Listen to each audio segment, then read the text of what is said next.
Hello, thank you for joining me. This month, March 2023, is Women's History Month, and for over 100 years, March 8th has been dedicated by the United Nations as International Women's Day.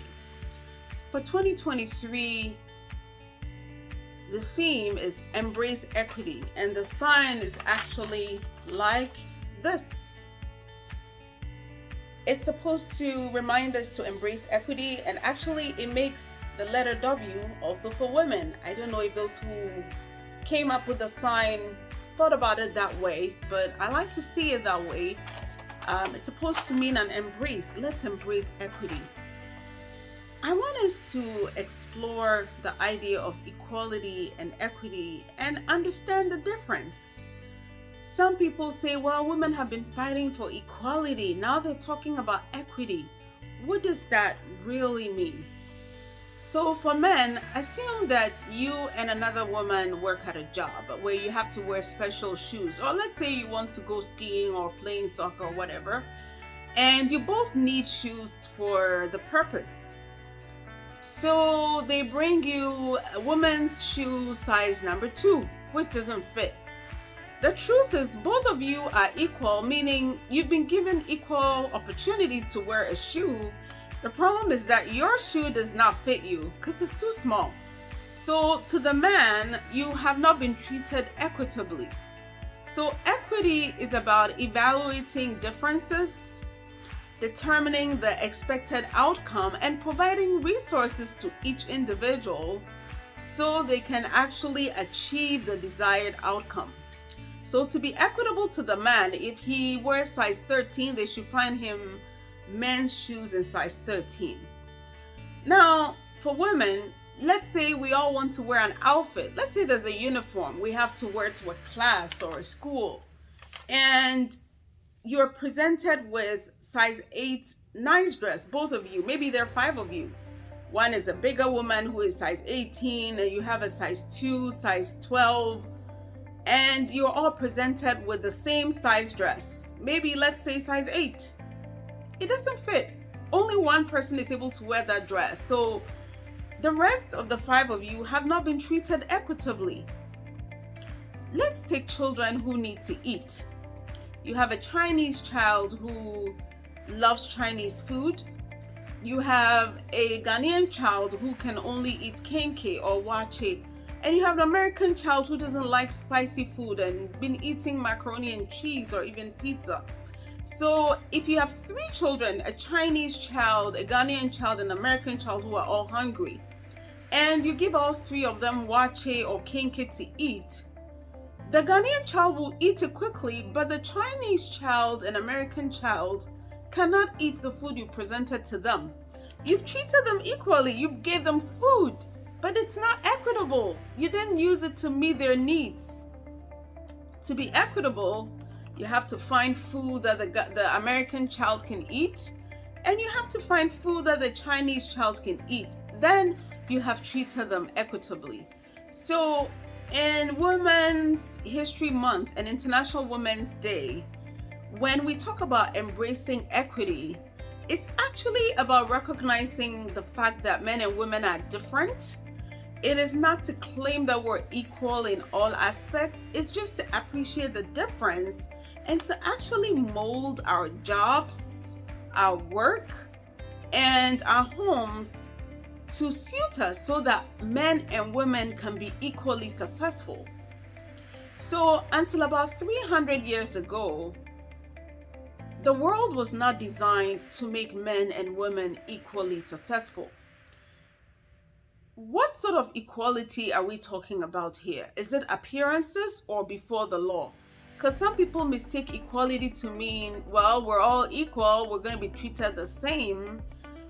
The equality women fought for 200 years ago was equality before the law and dignity, not that we're equal physically. In fact, it is the mere fact that we're physically different that should promote equity. It should enable us to want to treat women special and different. Men have bigger bodies, more muscle mass, more heart size, larger spleen, a larger liver, even our hemoglobin, the blood that runs through our bodies, there's a higher level of hemoglobin in men. It doesn't make women intellectually weak. In fact, I've been in classes where the women are topping the class. I watched a video of a South African girl who had won all the 15 academic awards in her class. So women over the years have proven that they're intellectually smart. I want you to understand that. The equality women were fighting for is equal treatment under the law, dignity. Sort of how at a point in history, Black people were thought to be inferior, weak minds, and even in the US Constitution, I'm talking about legally, they were considered to be 3/5 human. A similar thing was happening to women. There was something called the law of curvature, which has pretty much been eaten away gradually over the years but was present. What did it mean? In fact, it is the reason why a woman marries and takes on her husband's last name. Or when a woman is born, she takes on her father's name. This law said that a woman did not have legal identity. So according to the law, if you're a woman, you don't exist.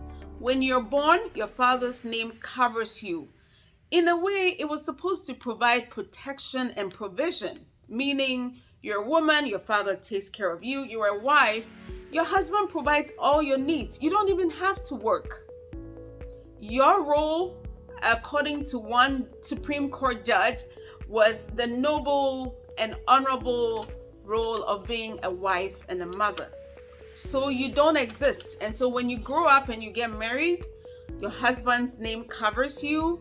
Your husband's property or legal identity covers you.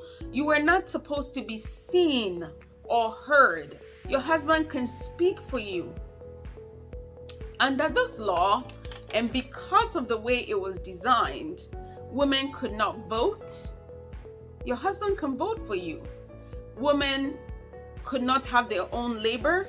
If they worked, the wages went to the husband to take care of them. Essentially, you don't have the smartness to run your life. That was the law of curvature. You could not even own property.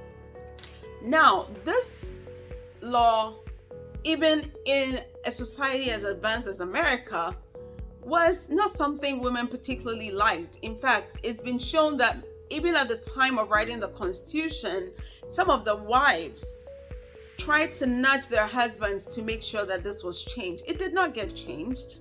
It went on, and the US Constitution did not regard women as persons. Something happened in 1872. A woman by the name of Myra Bradwell, who was married, she wanted to become a lawyer. She lived in Illinois, and the state denied her the legal license. Meanwhile, she was doing everything a lawyer did, clerking cases, she just wanted to be called a lawyer. The state said she couldn't. It went to the Supreme Court and it was turned down using the same law of curvature. She's a woman. Why would she want to work? She's being protected by her husband. Anyway, after she died, the state of Illinois granted her the lawyer license posthumously.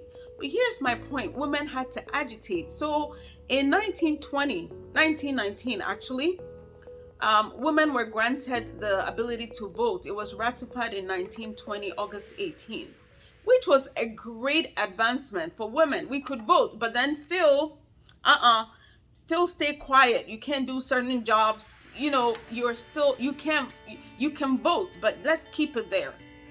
Judge Ginsburg, who was a Supreme Court judge, finished law school, Harvard, top of her class, and no judge in New York City would hire her because she's a woman. They would say things like, well, the last woman we hired was terrible and so forth. The bottom line is we've come a long way.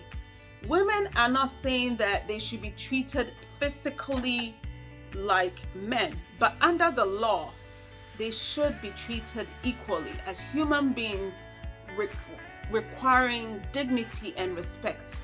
In a lot of societies, women are disrespected. That needs to change. In your own world, What are you doing to advance equity? Have you been treating the woman in your life equitably with respect and dignity? My heart's off to Ashanti Kingdom and a lot of kingdoms around the world who regard their queen mothers of high esteem and make sure women have a voice in society. Women are not equal to men physically. We cannot be. If you're a woman, stop saying that everything physically a man can do, women can do. I had to move a huge piece of furniture. I tried for days. One of my sons just came and picked it up like a piece of paper. We're different. That is why equity has to play a role. Because we're different, we need to be treated equitably. This year, embrace equity. Even though International Women's Day is past, it's devoted to the rest of the year. Embrace equity. Thank you for watching.